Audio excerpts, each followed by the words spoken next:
தென்காசி மாவட்டம் வாசுதேவநல்லூர் தொகுதியில் உட்கட்சி பூசல் தொடர்பாக அதிமுக ஒன்றிய செயலாளர் காரின் மீது முட்டை வீசப்பட்ட சம்பவம் பரபரப்பை ஏற்படுத்தியது. வீரிருப்பு கிராமத்தில் அதிமுக கிளை செயலாளரும் ஒன்றிய செயலாளருமான ரமேஷ் தேர்தல் பணிகள் குறித்து எந்தவித ஆலோசனையும் வழங்கவில்லை என்று கட்சியினர் குற்றம் சாட்டுகின்றனர். இந்நிலையில் பாஜக வேட்பாளருக்கு வாக்கு சேகரிக்க கிராமத்திற்குள் வந்தபோது ரமேஷின் கார் மீது அதிமுக நிர்வாகிகள் முட்டை வீசி தங்கள் எதிர்ப்பை பதிவு செய்தனர்.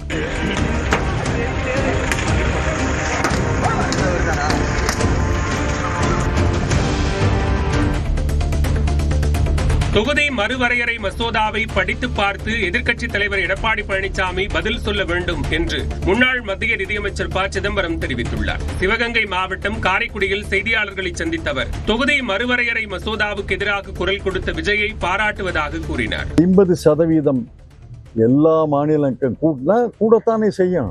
அதுல 50% கூடுதலான இடங்கள்ல எப்படி ஒரு மாநிலத்துக்கு குறையும்?